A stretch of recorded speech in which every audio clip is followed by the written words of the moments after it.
welcome to All in One PHG. Welcome to All in One PHG. Today we are going to learn the Sangam Age, part number 3 or part number C. So let's get started. In this video, we are going to learn about the society during the Sangam Age. Society. The Sangam literature gives a true picture of the society in the Sangam Age. Social classes. The Sangam literature speaks of many tribes and also refers to the traditional castes. This means that the caste division and the tribal arrangement existed side by side. However, the distinguish in Tamil Sangam society was primarily based upon the division between the high born and the low born, differentiating the Brahmins and their patrons from the common men. Through the beginning of the caste system can be made out within the Brahman household. The larger society remained casteless. The Tolpayam has mentioned four castes, namely Brahmanas, kings, traders, and farmers. Ignoring most of the other names of the people, these reformers in the Tolpayam obviously show influence of society social ideas. The Brahmins. The Brahmins during the Sangam age were a respectable and learned community. They performed their caste duties scrupulously. They served the king occasionally as judicial officers and always as priests and astrologers. They were attached to the land and were proud of their country and their mother tongue. It seems that the traders was common to both Vaishyas and Vellars. The Vaishyas were assigned the duties of learning, performing sacrifice, making gifts, agriculture, protection of cow and trade. Vellars were land aristocrats who cultivated the wetlands during the Sangam age. They had close associations and held high position of officers with three main dynasties, Cheras, Cholas and Pandyas. They also carried out trade, so the two communities were known by the profession in which they were encouraged.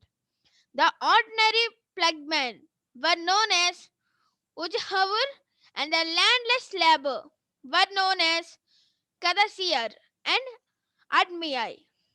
The most relevant socio-economic aspect of the anthologies is their concept of Tinai. According to the land was divided, the whole area consists of 5 Tinais.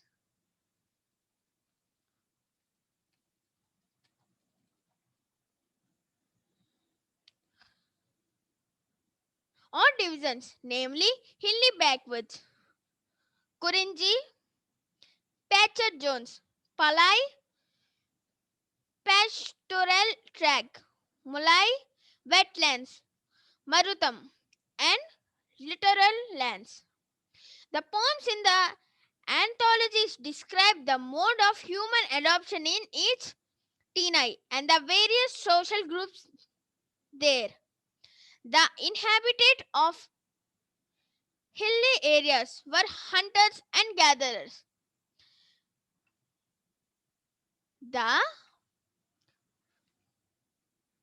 inhabitants of hilly areas, there hunters and gatherers used to live. Moving to the next, patch zones. The inhabited lived by planters and cattle lifting.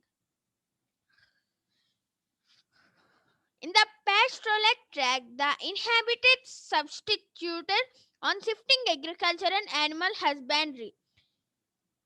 Wetlands was inhabited by people sophisticating unplugged agriculture. And the final, the littoral land was inhabited by depending on fish and salt excretion.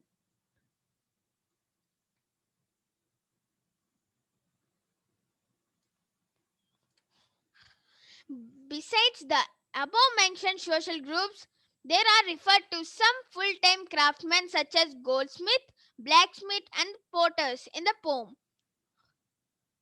Next, food and food, food and dress. Grain, meat and fish form the chief artisans of the food grain with vegetables, milk and milk products. Grain was husked in hollow made in the ground and converted into flakes. Appam or rice cake soaked in milk was a luxury. The cooked fish with piping hot curry was equivalent valued. Clothing compressed two pieces of cloth. Women in high society used corsets and headpieces. Ornaments were worn by both sexes. The children wore a necklace of tiger teeth. Entertainment. The Sangam Age people made use of different modes of entertainment during their leisure time. Music, dance, cockfighting, goat fighting, gambling, and wrestling were the modes of entertainment. Position of women during the Sangam Age. Here you can see the image of Kannagi.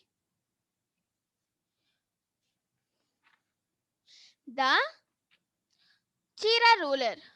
Chira ruler started the worship of the idol wife Kannagi. Position of women during the Sangam Age. Status of women was not equal to that of men. They were married women who settled as housewives. There were female aspects belonging to Buddhist and Jain traditional. There were large number of courtesans. Women enjoyed freedom of movement in society. Presence of women poets is the proof that women received education. Marriage. There is little information about the institute of marriage during Sangam Age. Later words like Tolpayam and Kalanavial say that the Aryans introduced the rituals and ceremonies of marriages. These works also mention the spontaneous coming together of the sex.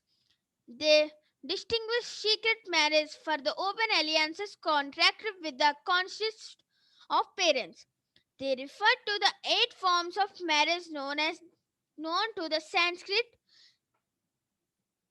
and show great ingenuity in fitting them into framework of the Tamil schemes. Economy. The economy during the Sangam Age were the simple and self-sufficient. The people were industrial and they believed in living well by earning wealth.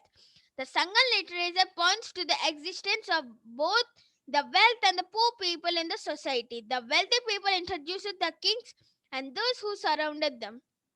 The poor were either the farm or casual laborers or the vanded minstrels. The division of social groups into the rich and the poor was accepted as natural as poverty was considered the result of past actions of men. Agriculture was the main occupation. The main crop was rice, while the other crops introduced cotton, ragi, sugarcane, pepper, ginger, cardamom, turmeric, cinnamon, different varieties of fruits, etc. Construction of embraged and the canals for irrigation was undertaken by the state. So, agriculture was the main occupation as we read now, and main crop was rice. There were other occupations like cotton, ragi, sugarcane, spices. Spinning and weaving cotton and silk were perfect. Shipbuilding, metalworking, carpentry, rope making, ornament making, tanning, making ivory products were other professions. Trade during the Sangam Age. Internal and foreign trade was well organized. Internal trade were brisk caravans of merchants with carts carried their goods from place to place. Most of the trades was in barter system. Paddy was the commonly accepted medium of exchange. There were established markets called Angadi in bigger towns. Spices, ivory products, pearls, and precious stones were of great demand in the foreign market. Main importance from other countries were horses, gold, and glass. Port cities were the center of foreign trade. So this is the end of the lesson Sangam Age. So please do like, share and subscribe to All in One PHG and do watch part 1, part 2 and part 3 of the Sangam Age. Please do like, share, subscribe. Bye.